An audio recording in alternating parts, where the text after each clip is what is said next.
Hello everybody, nice to see your smiling faces again. My name is Joe from SHUTTERSPEAK Photography. So today I want to talk to you a little bit about editing and landscape, and I'm going to bounce back and forth from Lightroom to Aurora HDR, which is a product by Skylum, the same company that makes Luminar. And then we're going to bounce over into Luminar and finish off this landscape. Now if you don't have Luminar, don't worry about that. In the description for this video, you're going to find a link to download a trial free of charge to test out Luminar and see if you like it. Also, you'll find a link to purchase it there, along with a discount code to save a few bucks if you use the code from this channel. So I hope that helps you out if you've been looking to try Luminar. And I'm going to show you some of the differences between the interface in Aurora and Luminar. So let's get started. Okay, so here we are in Lightroom, and I have a series of 3 shots that I'd like to combine into an HDR taken at Horseshoe Bend in Page, Arizona. So first thing I'm going to do is I'm going to take these pictures here in Lightroom, and I'm just going to go into the Develop module, and I'm going to apply lens correction.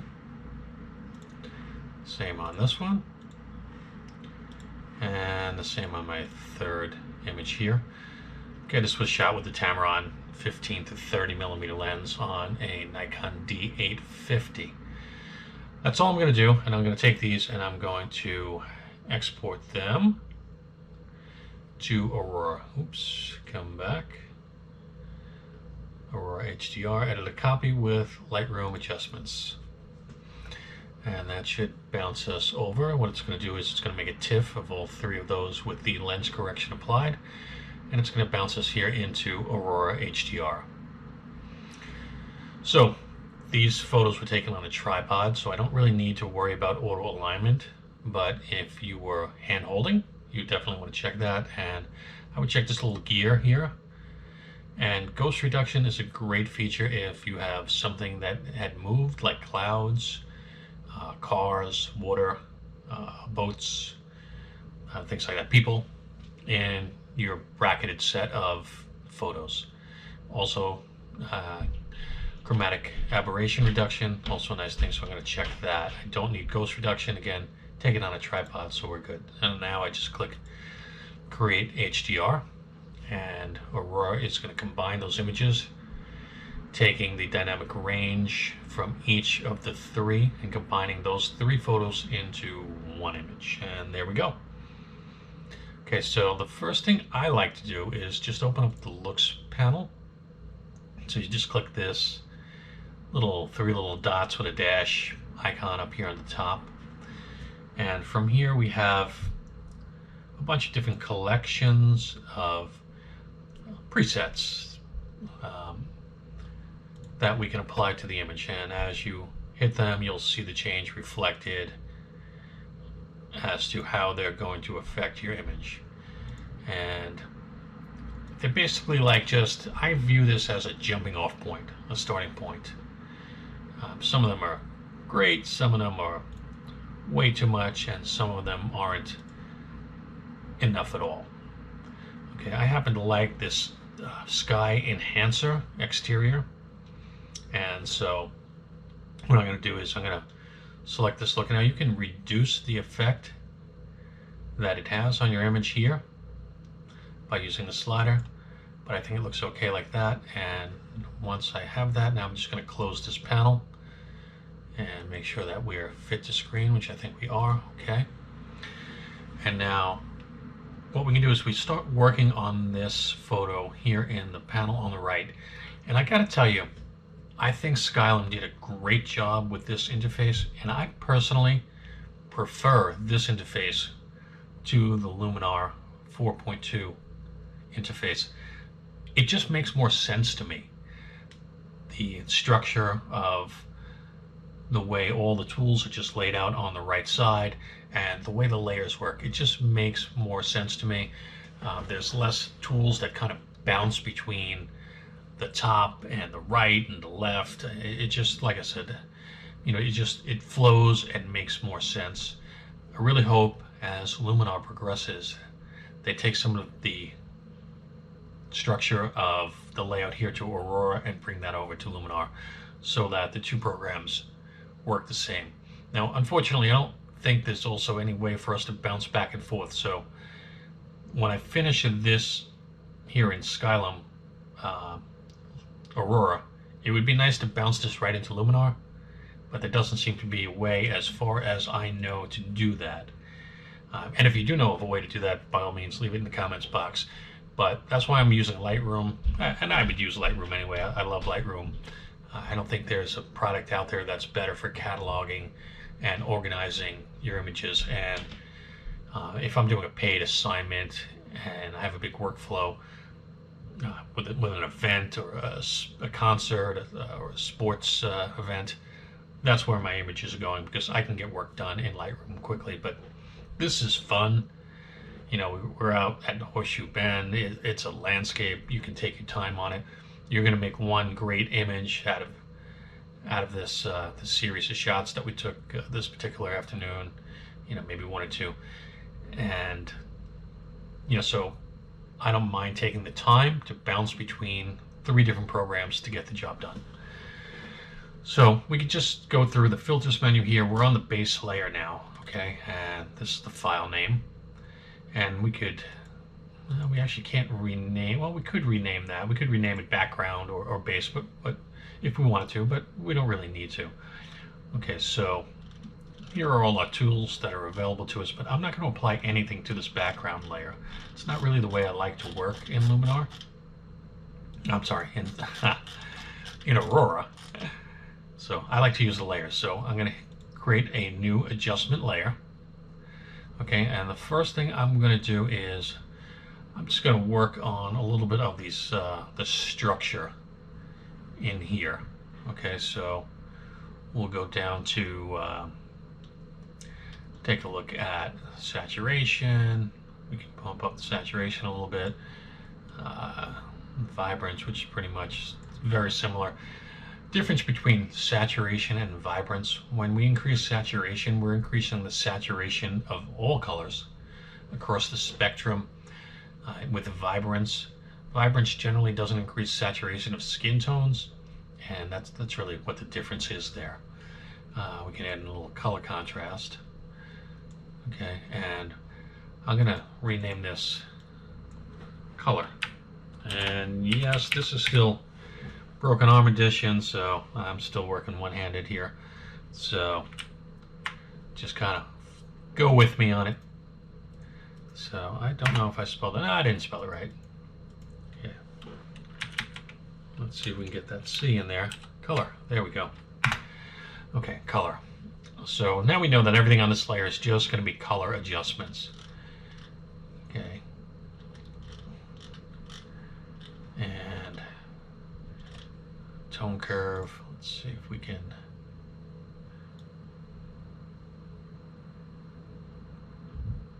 make a little bit, tiny bit of adjustment to the red.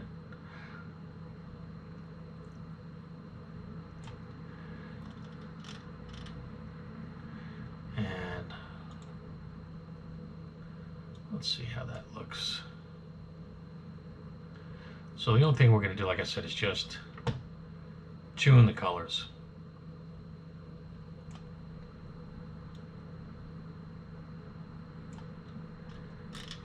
And now we're going to make a new adjustment layer. And from here, I'm going to start working on the structure. So from here, we're going to look at the HDR clarity, bump that up a little bit. Microstructure, let's bring in all the detail in the rocks. And now we'll take a look at the details.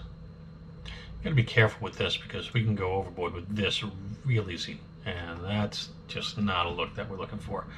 So we're gonna go very carefully with how we adjust our details. So small details, we give that a little bit of a boost. Let's look at the medium details. And again, just the smallest bump there to get a natural look. And I don't think we're really going to mess with the large details at all. Okay, we'll just leave that.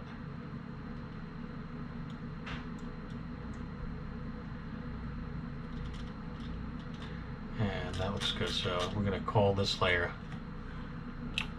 Details. Now, ooh, there we go. Okay. We could continue here in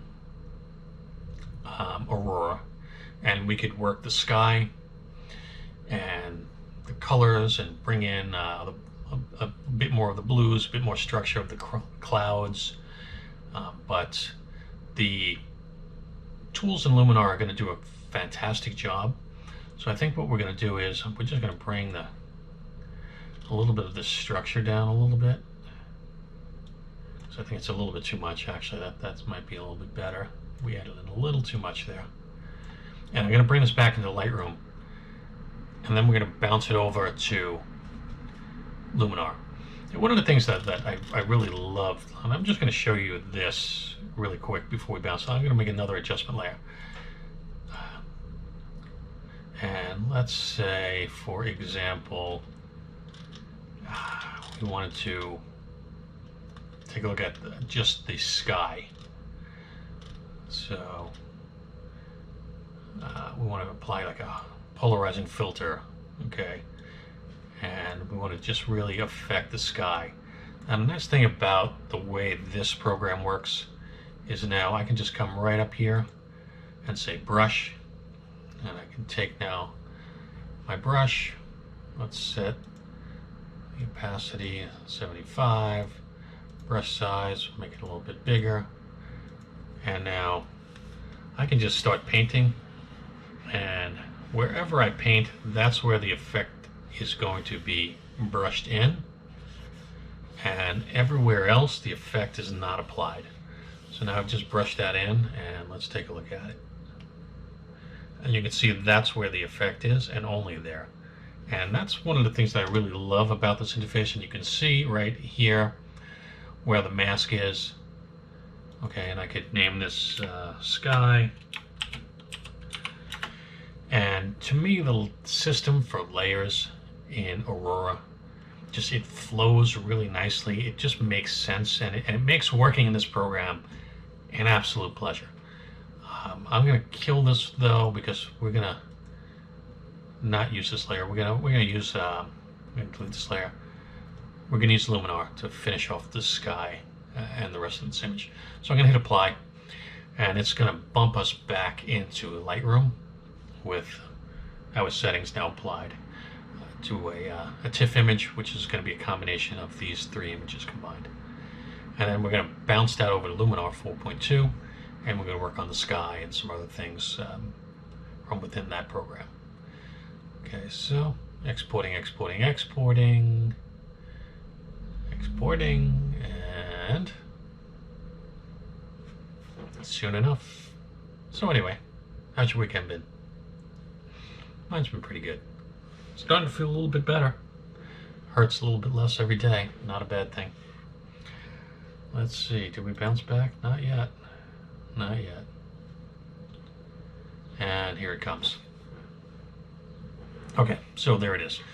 Okay, great. Now, nothing's stopping us from continuing to make adjustments here in Lightroom, but what I'd like to do is I'd like to edit this in Luminar, because I think Luminar is going to do a great job on the sky, especially because it has some of those AI tools that are just a lot of fun to work with, and they just happen to work really well.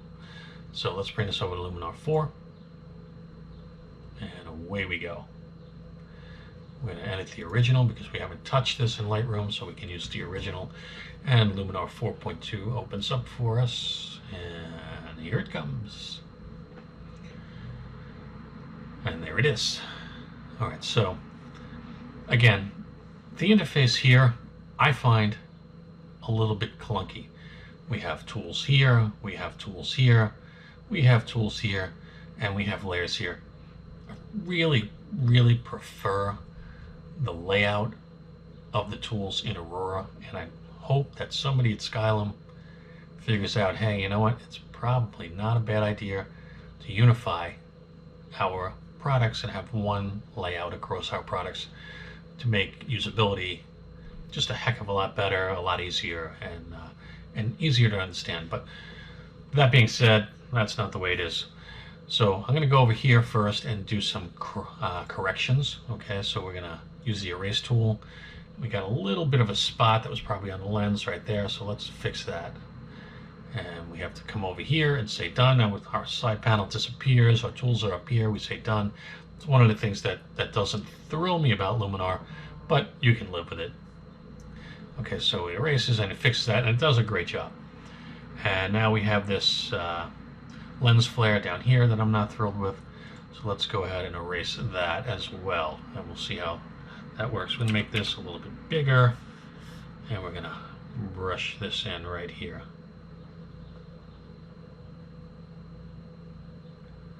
Let's see how Luminar handles that, and does a fantastic job. That looks great. I'm very happy with that. All right, so we got rid of those two distractors. Okay, and so now let's start working on the sky. So now it made two layers here for us for the erasures, and that's nice. You know, we're going to make a new adjustment layer, and let's rename this sky. Okay, and now we have our tools, but they're kind of tucked away in here, so let's start with sky.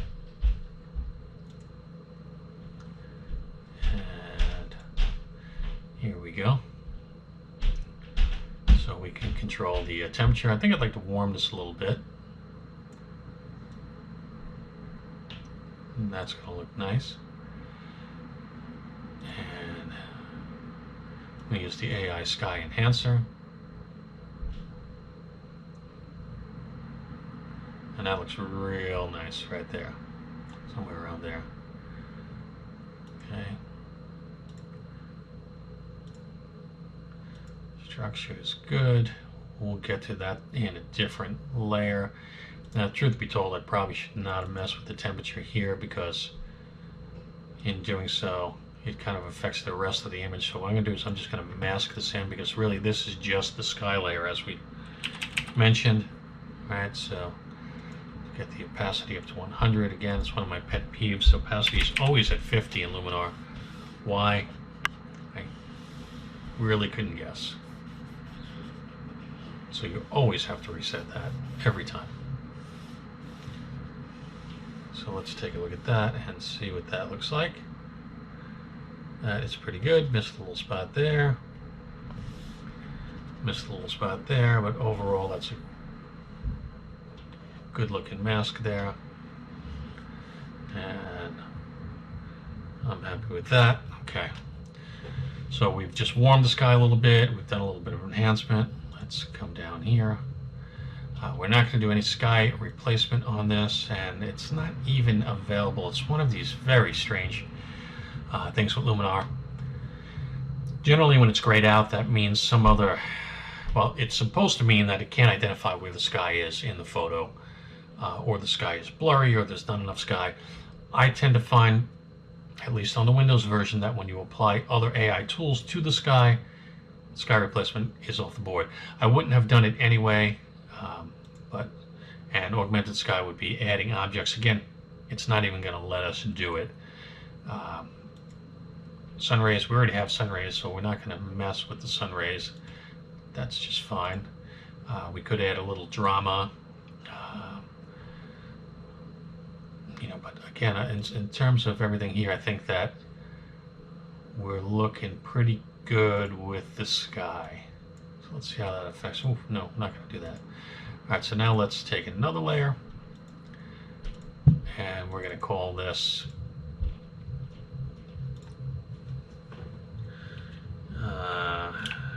the bend.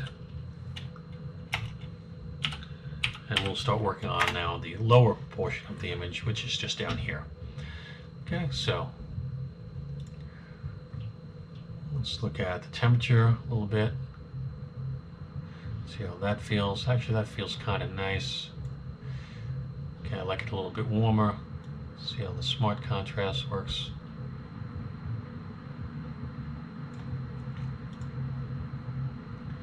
And we can use the AI enhance.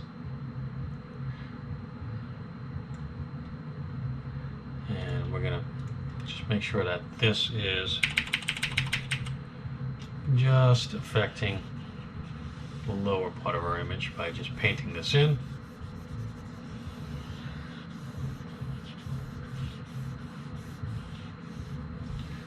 And let's take a look at how that looks.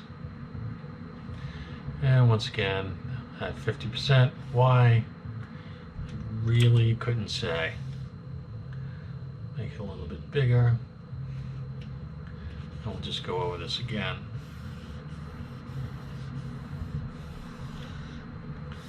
Okay, that works. So anything that we do here is not going to mess with our sky.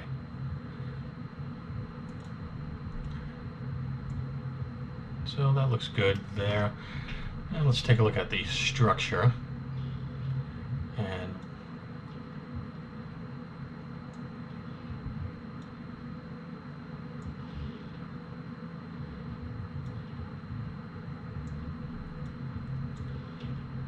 let's wait for that to take effect.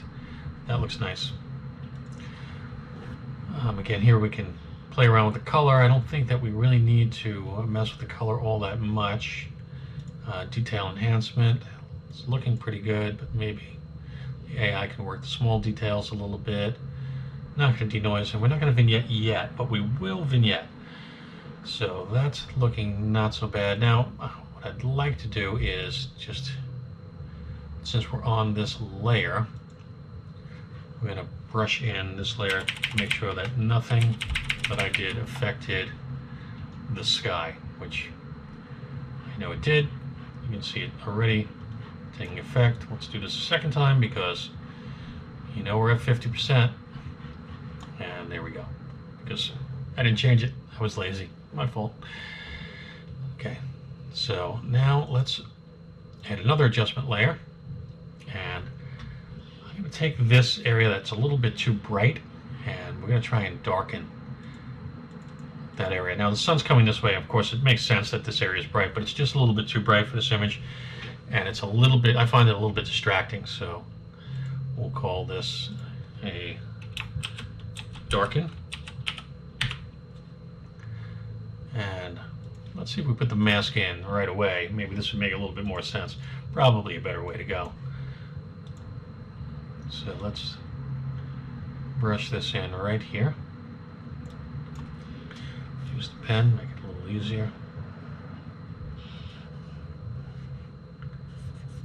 Notice how I changed the opacity to 100% that time, like a pro. Let's take a look, see how that looks. And not bad. Let's just tweak this out a little bit, make it nice.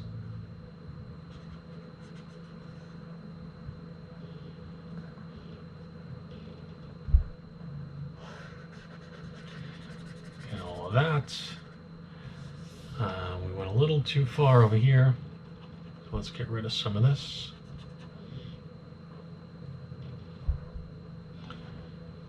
Looking pretty good.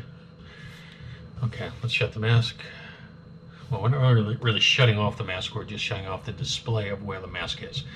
And so now let's go over to here and let's take a little bit of a look at maybe bringing the highlights down.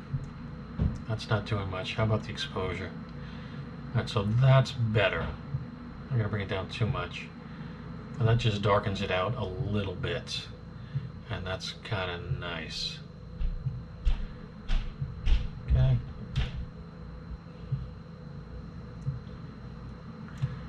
And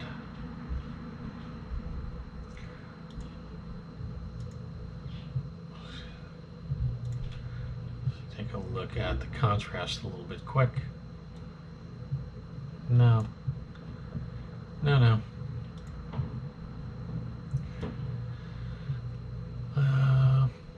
Yeah, no, okay. We're gonna leave it like that. All right, so that just brought that down just a little bit, and that's not bad. One other thing I think I'd like to do here, maybe with the color. Let's see if we can. Yeah, let's desaturate it. Just a touch.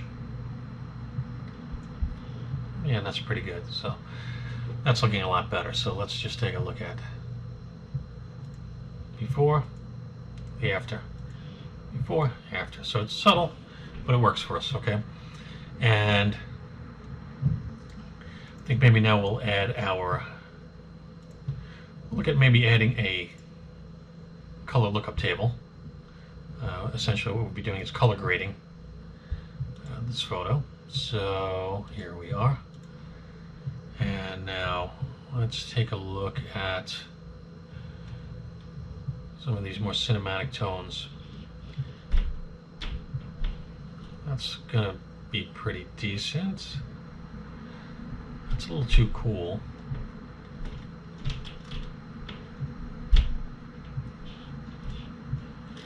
Also for portraits, although, you know, you shouldn't say that, because even though they say they're for portraits, you never know how they're gonna look. So, I mean, it's really worth trying everything. So I kind of like this one here. Where is it? Long Beach. So let's go with Long Beach, and now you can just pull it back a little bit.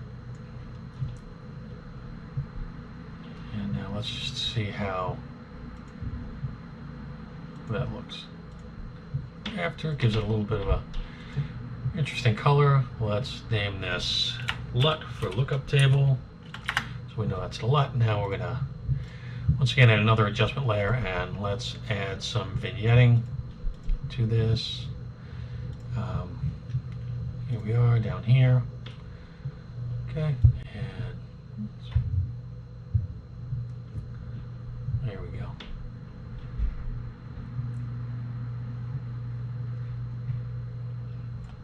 So that's pretty good. Right about there. And we could choose the subject, which I guess in this case would be here. Not incredibly important in this particular image, but if you had a subject who was on one side or the other, you could choose where the subject is. Okay, so let's go back to our layers, and we'll rename this. Yeah, sorry, typing with one hand. And there we have it. So that's pretty much all I would do, but let's now bring this, we're going to apply this, and we're going to bump it back into Lightroom, and then we can take a look at where we started and where we ended up in this journey between Lightroom to Aurora to Luminar. And you know, I think it's a good way to go. I kind of like this method. It can do a tremendous amount for your image. I'd like to see a little bit more of a seamless workflow, maybe being able to go directly from Luminar to Aurora back to Luminar. They are Skyline products, so it kind of just would make sense, but that's just not the way it is right now. I'd like to see a little bit more of a unified interface, but you know, overall, I think we did pretty good. I just happen to like in the Aurora interface having all those tools available all the time on the right side. I think it makes things a little bit easier than bouncing back and forth between these icons on the right side. So this would pretty much be the 0EV photo. You can see right here it says 0EV. So again, this is a bracketed HDR, and in case you're not familiar, that means there's a -2, so it's 2 stops underexposed, a properly exposed, and then a 2-stop overexposed image. This is the 0EV, properly exposed image, and then that's what we created by bouncing between Aurora, which combined those 3 photos, then into Luminar to do some sky enhancements and some toning enhancements. We popped out that lens flare here, the spot on the lens that was up here. We brought in the sky, which was really nothing where we started, to a fairly interesting blue sky with some yellow tones. I mean, maybe here, now that we're in Lightroom, you know what, maybe what might be fun would be to pull up some yellows in that sky. I could do that right here in Lightroom. And I kind of add some interesting, maybe a little bit orange also. And that kind of makes it even a little bit more fun. Maybe the orange might be a little bit too much because it affects the rocks, but again, we could do that through brush adjustments as well. So overall, I think it looks great. So let me know what you think in the comments, and hope you enjoyed this. Keep in mind, folks, this channel is a new channel, so I could use your help. So if you found this somewhat helpful, help me out by hitting the subscribe button and hitting the like button. And again, I'll take the sympathy, broken arm, I'm in pain, subscribe button pushes from you anytime. I'm not shy. I have no pride. Well, maybe a little bit, but anyway, hope you enjoyed the journey on this photo, and thanks for watching, and I'll see you next time.